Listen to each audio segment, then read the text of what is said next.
capítulo 32 do livro A Infância do Menino Jesus, continuação. Bom, antes eu vou abrir um parênteses aqui para falar, a gente está falando muito aqui, né, quem está acompanhando, de uma personagem muito famosa, chamada Herodes, né, que inclusive as pessoas espiritualistas que acompanharam bem a vida de Chico Xavier, ele falou para essa pessoa ainda está encarnada aqui nesse país, hoje ainda é dia 21 de novembro de 2025, pelo que eu sei, ele ainda está encarnado, é uma pessoa famosa, e Chico Xavier disse a ele que ele foi Herodes. Já sofreu muito nessa vida, mas é muito famoso. Eu não vou dizer o nome dele por caridade, mas quem sabe, quem já sabe, sabe e não foi por minha boca. Só estou falando aqui que a reencarnação é uma coisa séria. Ninguém fica impune. Mas vamos lá.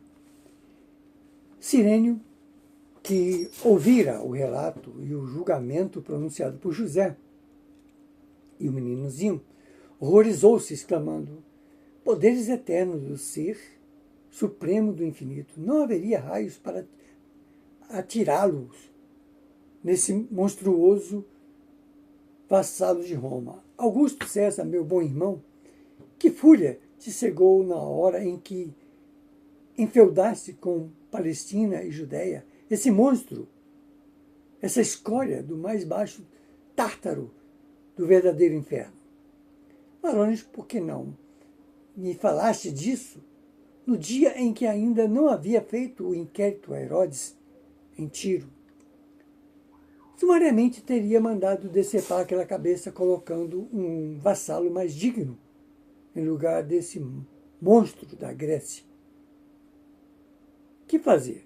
Já fez sua penitência e não posso dar-lhe uma outra, castigando ainda mais.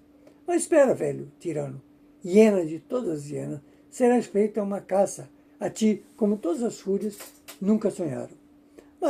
Marônios, José e Maria tremeram diante da ira de Cirene, e ninguém teve coragem de fazer pergunta, porquanto sua alma estava por demais excitada. Somente a criancinha não demonstrou medo algum diante de sua voz tonitruante, olhando com toda calma, quando o romano se acalmou um pouco, ouviu-se a mesma dizer com toda clareza: vem cá, Cirene, toma-me nos braços e me leva para fora da casa, onde te mostrarei algo. Essas palavras penetraram qual bálsamo no coração magoado de Cirênio, que levou o pequenino ao ar livre, acompanhado de José, Maria e Marônios Pila. Então Jesus, menino, perguntou: Cirênio, mede quem de nós tem o braço mais comprido. Cirênio estranhou esse convite, pois seu braço era 3 vezes mais comprido que os 2 bracinhos do meninozinho juntos. Mas este propôs: julgas teu braço muito mais comprido que o meu? No entanto, é meu muito mais comprido que o teu. Vê-las bem distante, uma coluna mais elevada, ornamentada por um ídolo. Usa o teu braço longo, derruba daqui, e em seguida reduz-a a pó com os teus dedos. Ainda mais perplexo, Cirênio retrucou: ó minha vida, isto não só é possível a Deus. O meninozinho estendeu o seu braço em direção à coluna, distante a 1000 passos, e ela ruiu por terra, dissolvendo-se em pó. Em seguida, o pequenino disse: não te preocupes em vão com Herodes, pois meu braço se estende mais longe que o teu. Herodes já recebeu seu castigo. Perdoa-lhe, como eu perdoei, que será melhor para ti, pois também ele é um filho cego da terra. Essas palavras apagaram toda a ira de Cirênio, que começou a adorar o pequenino. Marônios se apavorara a ponto de tremer como haste atingida por forte tempestade. Percebendo a grande aflição do mesmo, José pôs-se à frente dele e disse: por que tremes tanto? Alguém te fez mal? Respondeu o romano: tudo é fácil para ti, pois és um Deus a quem todos os elementos obedecem. Eu sou um simples ser humano, fraco e mortal, cuja vida está nas tuas mãos, como a existência daquela coluna. Como teu pensamento pode destruir-me num instante, como também, certamente, o mundo inteiro.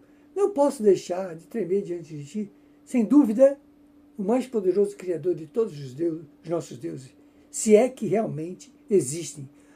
Aquela coluna foi desde tempos inimagináveis consagrada a Júpiter Stator, e todas as forças da natureza recusavam diante dela, em profundo respeito. E agora acaba de ser destruída até mesmo por teu filho menor. Se ele já consegue isto, que poder deve residir em ti? Deixa-te adorar por mim, que sou pobre verme desta terra. Protestou José. Estás sumamente errado. Em nada sou mais do que tu. Que dizer somente um mortal. Se puderes silenciar até o fim dos teus dias,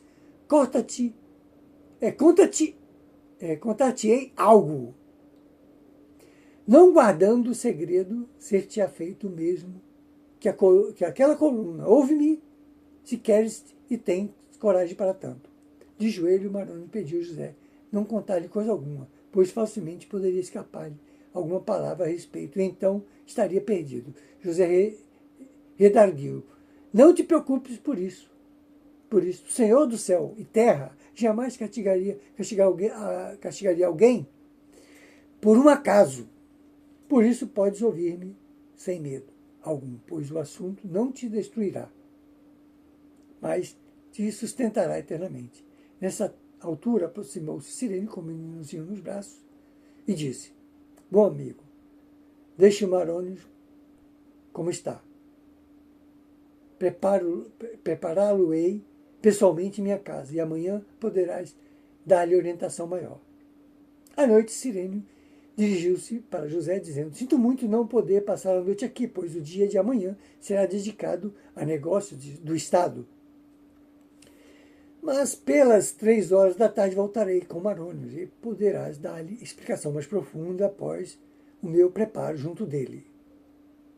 Julgo muito importante que esse homem tão rico em conhecimento seja salvo pela santa escola da vida de teu Deus, que considero a única verdadeira e viva. Concordou José. Sim, tal é justo e razoável, pois o Senhor muito se agrada quando tratamos os inimigos com amor, cuidando do material e espiritual deles.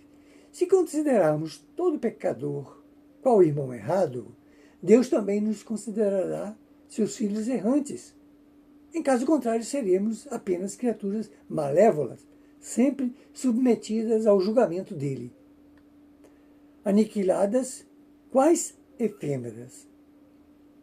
Eis a razão porque o Senhor, Deus dos olhos aos seres humanos, o Senhor deu 2 olhos aos seres humanos e apenas uma boca para falar, para que com um olho vejamos os homens apenas como homens, com o outro, quais irmãos. Com o olho, vemos os homens como os humanos e o outro como um irmão. Se erramos, ou se eram perante nós, que erram perante nós. Eu não vou repetir todo, porque é cansativo isso. Eu tenho muito trabalho para fazer aqui ainda, vocês me perdoem, mas vou repetir esse pedacinho aqui porque eu falei errado, eu não vou apagar para consertar não, vou repetir, vou continuar.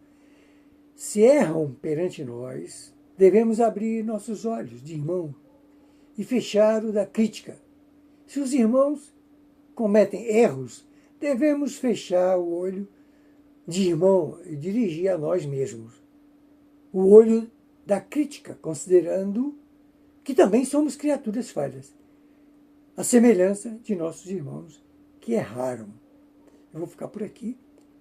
Esse é o final do capítulo 32. Vou parar por hoje, que já estou cansado.